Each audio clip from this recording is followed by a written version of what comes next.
राम राम प्यारो, आप सभी को मेरा प्यार भरा नमस्कार। आज का दिन शुभ और मंगलमय हो। जय श्री राम, जय जगन्नाथ, जय श्री कृष्ण, हर हर महादेव। गोटे ज्ञानर भंडार, ज्ञानर भंडार कहले एमती गोटे शब्दकोश को बुझाए जो ज्ञानटा हूँ असीम, ज्ञान हूँ सीमाहीन, ज्ञान हूँ असीम, ज्ञानर कौन सी परिसमाप्ति नहीं। अर्थात ज्ञान को आपण जति चर्वित चरवण करिवे सेतिकी मधुरु मधुर होई जीवो, सूक्ष्मरु सूक्ष्म होई जीवो। तेणु जे मनुष्य पाखरे ज्ञान थाए ता पाखरे वैराग्य थाए, जे मनुष्य पाखरे वैराग्य थाए ता जीवन रे परम शांति भी थाए। काहेकि ना ज्ञानहीन मनुष्य पशु सहित समान। मनुष्य पशु, मनुष्य भी जने प्राणी, पशु भी जने प्राणी, किंतु मनुष्य पाखरे जो आत्मज्ञान रही तत्व ज्ञान कथा कहतु ब्रह्म ज्ञान कथा कहतु प्रकृतिगत ज्ञान कहतु, ज्ञान थिबा हेतु मनुष्य परम सुखम होता है। तेणु ज्ञान यदि आप सद्विनियोग करुछंती ताहले आपनको जीवन निश्चित रूपे सुगम सुखमय शांतिप्रद हो पारिबो। आ जदि ज्ञान नहीं ताहले हम जे कोनसी काम करिबा प्राय सबुथिरे आमको असफल ही प्राप्ति होई थाए। तेणु ज्ञान को निश्चय हम पाखरे रखिबा उचित। तेणु कौन हुए ना ज्ञान गोटे एमती जिनिस, गुरु बिना कृपा ज्ञान केवे प्राप्ति हुए नहीं। बिना गुरु को कृपा बल रे ज्ञानर प्राप्ति हुए नहीं, आत्मज्ञान उदय हुए नहीं, मनर गोटे संयमता आसे नहीं। आउ जो परम सुख व परम शांति बोले आम कहूचे से परम साखी व परम शांति मनुष्य को प्राप्त हुए नहीं। तेबे जो रामायण कथा आम आलोचना करूछु बा रामायण उपरे जो आम भक्ति निवेश करूछु, ए रामायण गोटे एमिति जिनिस ना रामंकर जो मर्यादा पुरुष भगवान रामचंद्र एमिति तांकर व्यवहार थिला, एमती से गुणगान थिला बा एमती गुणकीर्ति थिला, ताहा वर्णना करिबा केबे संभव नुहे। तो आजी आमे गोटे ज्ञान सहित भक्ति को नहीं किसी गोटे प्रसंग को नेबा ना। कौन से प्रसंगटी? जेते बेले भगवान रामचंद्र लंका अभिमुखी होई समुद्र कूल पहुंचले बा समुद्र कूल बसवास कले, चिंता कले जे लंका गड़ को किपरि जिबे। बानर मानक मध्य श्रेष्ठ वीर भी थांती अछंती, भलुक मानक मध्य श्रेष्ठ वीर भी अछंती। तेणु जब साधारण पोलटे करा जाए बा साधारण सेतु बंधटीए करा जाए ताले कौन हेबो ना से सेतु बंधटी ए विराट काय बानर मानकर भार को बहन करि पारिबो नाही। तेणु भगवान चिंता कले एमिति गोटे सेतु निर्माण करा जाओ ना कहा द्वारा निर्माण करा जिवो ना सेते बेले समय रे रामंको सेना रे दी जन बानर थिले ना से दी जन बानर कोन नळ एवं नीळ से विश्वकर्माकर दुई संतान थिले। नळ नीळ पाखरे एमिति शक्ति थिला बा तांको ऊपर एमिति आशीर्वाद थिला सेमाने जे कोनसी पत्थर ऊपर जदि राम नाम को लिखन करी पानी रे भसई देबे ताले से पत्थर पानी रे भासीबो। ए बर प्राप्ति तांकर पूर्वरु थिला। तेणु कौन है ना सेतु बंध तो जड़े तो आज्ञा बांधी ना आज्ञा बहुत जन मिसिकी सेतु बंध बांधि सेतु बंध बंधा चली हनुमान कौन करुले ना बड़ बड़ सब पहाड़ पर्वत को से बोही आणुले शक्ति अनुसार एवं ताहाकू आनी से समुद्र कूल रखी दउतिले। नल एवं नील दुई भाई कौन करुले से पत्थर उपरे राम नाम लेखुले एवं से पत्थर को अन्य सेना मान नहीं पानी रे पकई देउथिले बा निक्षेप करुथिले। जेउ पत्थरटी प्रभु रामंकर नामांकित होतिला अर्थात प्रभुंकर नाम से लेखा होतिला सेई पत्थरटी पानी रे भासुतिला। एटी गोटे कथा होचे आज्ञा जे भगवान को नाम जो लेखा होउची भगवान को ना लेखा हैला मात्र के पत्थर रे पानी रे भासुची किंतु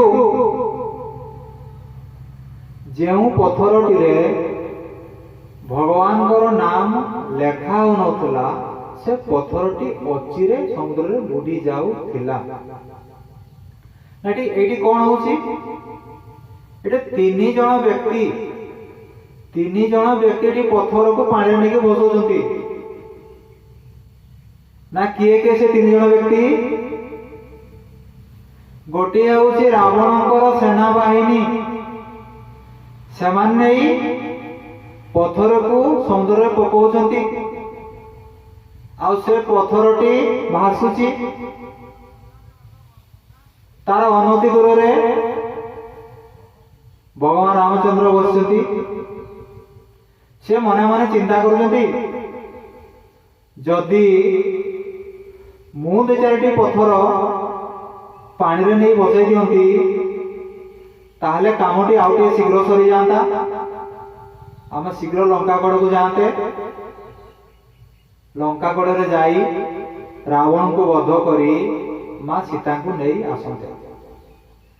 यही कथा मन रे भावी भावी भगवान रामचंद्र चारिपटे टिके अनेकी देखिले पाखरे केही भी नांती से दीटा पत्थर को उठेइले समस्तंकर अज्ञात रे से पत्थर को नहीं पानी रे भसेई फोपाड़ी देले बा निक्षेप कले।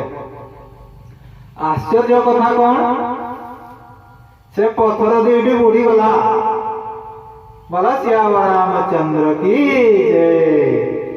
आश्चर्य हेले अति आश्चर्य हेले कहले अरे अरे मो ना रे बानर माने राम राम लेखी पत्थर टिकू पत्थर गुड़ी को नहीं समुद्र रे पकई दउछंती से पत्थरटी छल छल करी भासुची किंतु काहींकि मु पकाउଥିବା पत्थरटी पानी रे बुड़ी जाउची यार तो उत्तर आपण माने जानि छंती तथापि स्वल्प रे वर्णना करूची। अरे रखे होई तो मारे किए आ मारे होई तो रखे किए अर्थात भगवान जाकू रखिबे ताकू मारला वाला संसार के जन्म होई नांती आ भगवान जाकू मारिबे ताकू बंचेला वाला बे संसार के जन्म होई नांती। कारण ए जगतटा होची देवतांकर अधीन ए जगतटा कार अधीन ना ए जगतटा होची देवतांकर अधीन आ देवता माने मंत्रर अधीन आ देवता माने कहार अधीन देवता माने भक्तर भी अधीन अर्थात देखंतु जुगे जुगे प्रत्येक समय रे प्रत्येक काल रे प्रत्येक मुहूर्त रे सदा सर्वदा भगवान भक्तर अधीन रे ही अछंती। बोले जय सिया राम। ताहले ए तो होची रामंको सेनाबाहिनी कथा आउ जने भी थिले, मु कहि तीन जण थिले ना कोन, रावण भी राम भी पानी को पत्थर पकैले, राम को सेना भी पानी को पत्थर पकैले। सेपटे गोटे कोन जे चांचल खेली गला कोड़े ना लंका रे। समस्त कहले रावण को, हे लंकाधिपति रावण, तुम पाखे तो बुद्धि ज्ञान अभाव नहीं, बलर भी अभाव नहीं, ज्ञानर अभाव नहीं, विवेकर अभाव नहीं, तंत्र मंत्र विद्यार अभाव नहीं, अर्थात तुम पाखे कौन अभाव नहीं। कहीं तुम समस्त देवादेवी को युद्ध रे परास्त करी ए लंका गढ़ बांधिकी रखिछ। ताले तुम्हें दुई चार पत्थर पकई दो, टेस्ट करके देखिबा आजकल अवस्था रे। अरे पत्थर बुड़ुची कि भासुची? रावण कहले सत तो एटा तो मु टेस्ट करनी, सब टेस्ट करके देखली। से अग्निबाण को परीक्षा कर देखली, वायुबाण को परीक्षा कर देखली, जलवायु को जलबाण को परीक्षा कर देखली, से पुष्पबाण को परीक्षा कर देखली, सब तो परीक्षा करके देखली। हेले एटा तो मु परीक्षा करी नहीं। रावण को लंकार समस्ते अनुरोध कले, हे रावण, हे महाराज रावण, आपण भी गोटे पत्थर को पकांत समुद्र को देखिबा, से पत्थर टी बुड़ुची कि भासी जाउची। जय सिया राम। तापरे रावण चिंता कले, अरे ये तो गोटे बड़ कथा, जदि ए परीक्षा मु फेल होइबी ताले कौन हम ना समस्ते लंकार अधिवासी माने जानिबे जे रावण होउची महाभीरु, बलहीन, ता पाखरे कोनसी ज्ञान नाही। तो से कौन करले ना गोटे पत्थर को उठेकी नहीं आसिले। किए नहीं आसिले? लंकाधिपति रावण गोटे पत्थर को उठेकी नहीं आसिले। तापरे कौन कले? तापरे से समुद्र को फिंगी देले। फिंगी देला पर देखिले से समुद्र पत्थरटी भासुची। जय सिया राम। अरे समस्ते आश्चर्य हो गले, राम पत्थर फिंगिले पानी रे बुड़ी गला। तांकर परम शत्रु रावण पानी को पत्थर फिंगिले भासिला। ए तो कौन सी राम नाम लेखा ही नहीं। ताले आश्चर्यर कथा, से पत्थरटी केमिति पानी रे भासिला, ये होची तत्व ज्ञान कथा। आपण माने जानिछंती आज्ञा, रावण बहुत चालाक, परम ज्ञानी। से चिंता कर जे पत्थरटा हम पानी रे बुड़ी जीव ना, ए लंकार थिबा अधिवासी मानकर मो ऊपर तांकर आस्था बुड़ी जीव जे रावण दुर्बल हे गलानी। से रामकर सेना माने जो पत्थर पकड़ ता पानी रे भासुची, कि रावण पकड़ले बुड़ी जाउची। तो रावण गुटा चिंता करे ना, से कोन गले जेतले पत्थर टिको हाथ रे धरिले, से कहिले, हे पत्थर महाराज, तुमको मु राम को राण दउची, जे पत्थर तू पानी रे बुड़ीबू नाही, तो राम को राण तू पानी रे भासीबो। जेतेबेले पत्थर टिको राम को राण देई देले, पत्थर कहिले, आहे आहे लंकाधिपति रावण, तुमे सତରେ केते बा चालाक न हो। मोर गुण को तुमे परिवर्तन कर देलो ना। कहीं जेहेतु मु जल ठारू भारी, तेणु जल रे पकेले मु बुड़ी जीवा कथा, किंतु तुमे जेतेबेले मते प्रभु को राण दे देइछो, मते पानी रे भासीबा को ही पड़िबो। बोला सियावर रामचंद्र की जय। तने एठी गुटा तुम शिखबा कोन ना, से कथाटी होउची आमे सने कहूचे आमे रामंकर जणे जणे भक्त। आज्ञा रावण भी थिले रामंकर परम भक्त। एइठु प्रमाण मिलुची जे रावण निजर मुक्ति पाई से भगवान रामचंद्र सहित विरुद्धाचरण करथिले। जदि से तांको विरुद्ध न जीवे, मां जानकी को हरण न करिवे, ताले केबे भी राम रावण को बध करिवे नाही, से मुक्ति पाई पारिवे ନାହିଁ। ତେଣୁ ରାବଣ ପ୍ରକୃତରେ ଦେଖିବାକୁ ଗଲେ ପରମ ଚତୁର, ପରମ ଜ୍ଞାନୀ। କାରଣ ସେ ଜାଣିଥିଲେ ଯଦି ମୁଁ ମୁକ୍ତି ପାଇବି ତେବେ କେବଳ ରାମଙ୍କ ଦ୍ୱାରା ହିଁ ସମ୍ଭବ। ରାମଙ୍କ ବିନା କୃପାରେ ନା ପଥର ପାଣିରେ ଭାସୁଛି, ନା ରାମଙ୍କ ବିନା କୃପାରେ ଜଣେ ମୁକ୍ତି ଲାଭ କରିପାରୁଛି। ତେଣୁ ମନୁଷ୍ୟ ଯେତେବେଳେ ମରିଯାଏ, ଯେତେବେଳେ ଆମେ ଶବକୁ ସତ୍କାର କରିବାକୁ ନେଉ, ସେତେବେଳେ ଆମେ କଣ କହିଥାଉ? ନା କହିଥାଉ ରାମ ନାମ ସତ୍ୟ ହେ, ହରି ନାମ ସତ୍ୟ ହେ, ବାକି ସବୁ ମିଥ୍ୟା ହେ।